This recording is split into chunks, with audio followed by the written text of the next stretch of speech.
आत्मकथा का next part यानी पार्ट 2 को पढ़ते हैं।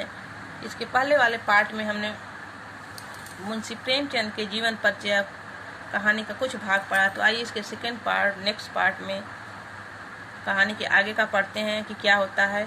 संयोग की बात झूरी ने एक बार गोई को ससुराल भेज दिया। बैलों की क्या मालूम था कि क्यों भेजे जा रहे हैं, समझे मालिक ने हमें बेच दिया। अपना यूं बेचा जाना उन्हें अच्छा नहीं लगा बच्चों, अपना यूं बेचा जाना उन्हें अच्छा नहीं लगता था। बुरा कौन जाने, पर झूरी के साले गया को घर तक गोई ले जाने में दांतों पसीना आ गया। जब झूरी ने किसी कारणवश अपने साले गया को दोनों बैलों हीरा और मोती को भेजता है तो दोनों बैलों को बहुत ही बुरा लगा, उनको अच्छा नहीं लगा। गोई को ले जाने बड़ी ही परेशानी हुई इन दोनों बैलों को, क्योंकि ये दोनों हीरा और मोती बैल गया के घर से झूरी के घर से जाना नहीं चाहते थे। पीछे से हाँकता तो दोनों दाएं बाएं भागते, पगड़िया पकड़कर आगे को खींचता तो दोनों पीछे की ओर जोर लगाते, मारता तो दोनों सिंग नीचे करके हुंगराते। अगर ईश्वर ने उन्हें बाड़ी दी होती तो झूरी से पूछते, तुम हम गरीबों को क्यों निकाल रहे हो। दोनों बच्चों अपने मूक भाषा में हीरा और मोती कहते हैं कि यदि हम लोगों को आवाज रहती तो हम ही झूरी से जरूर पूछते कि हमने क्या गलती किया जो हमको अपने घर से निकाल रहे हो, हमारी इतनी सजा हमको दिलवा रहे हो।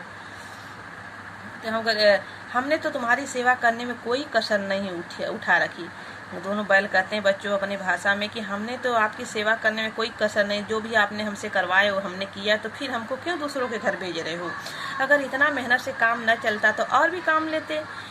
हीरा और मोती दोनों बैल कहते हैं बच्चों कि अगर हमसे कम काम हो रहा था तो और हमसे काम लेते, हमें तो तुम्हारी चाकरी में मर जाना ही कबूल था। चाकरी यानी बच्चों सेवा करने में ही दोनों बैल कहते हैं झूरी से कि हमको तो आपके चाकरी यानी आपकी सेवा करने में ही मर जाना कबूल था।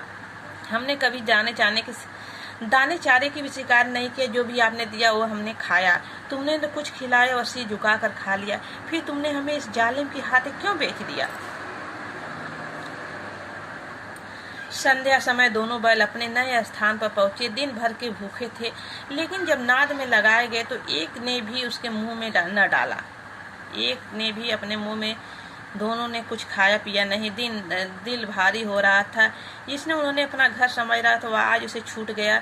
यह नया घर, नया गांव, नए आदमी उन्हें बेगानों से लगते थे। बच्चों उन सबको गया यानी उसके झूरी के साले के घर एकदम अच्छा नहीं लगता था। सोचते थे कब मौका मिले कब यहाँ से भाग जाए।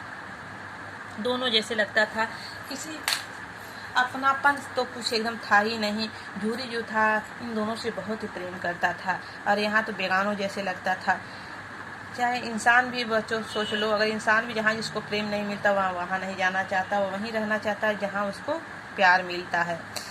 दोनों ने एक मुख भाषा में सलाह की, एक दूसरे के कनखियों से देखा और लेट गए। जब गांव से में सोता पड़ गया तो दोनों ने जोर मारकर पगहे तुड़ा डाले और घर की तरफ चले। पगहे बहुत मजबूत थे, अनुमान न हो सकता था पर कोई बैल उन्हें तोड़ सकेगा। पर इन दोनों ने इस समय दूनी शक्ति आ गई थी, एक एक झटके में रस्सियां टूट गई। झूरी प्रातः काल सोकर उठा तो देखा कि दोनों बैल चरनी पर खड़े हैं। दोनों को गर्दन में आधा आधा गराव लटक रहा। गराव यानी जिससे बांधा गया था उनके गले में बच्चों वही रस्सी लटक रहा था। घुटने तक पांव कीचड़ से भरे थे और दोनों की आंखों में विद्रोहमय स्नेह झलक रहा था। गुस्सा के मारे गुस्सा वाला प्रेम, विद्रोहमय यानी गुस्सा वाला प्रेम इसने यानी झलक रहा था बच्चों। इसके पति झूरी के पति सब गुस्सा से भरे हुए थे। झूरी भैरों को देख स्नेह से गदगद हो गया। स्नेह से गदगद यानी खुशी से झूम उठा बच्चों, खुशी से प्रफुल्लित हो गया। दौड़कर उन्हें गले लगा लिया और प्रेम आलिंगन और चुम्बन का वह दृश्य बड़ा ही मनोहर था। मुंशी प्रेमचंद ने लिखा बच्चों, जब उन दोनों को वह गले लगाता है, उनको चुम्बन देता है तो यह दृश्य बड़ा ही मनोहर था। घर और गांव के लड़के जमा हो गए और तालियां बजा बजा कर उनका स्वागत करने लगे। गांव के इतिहास में यह घटना अभूतपूर्व न होने पर भी महत्वपूर्ण थी।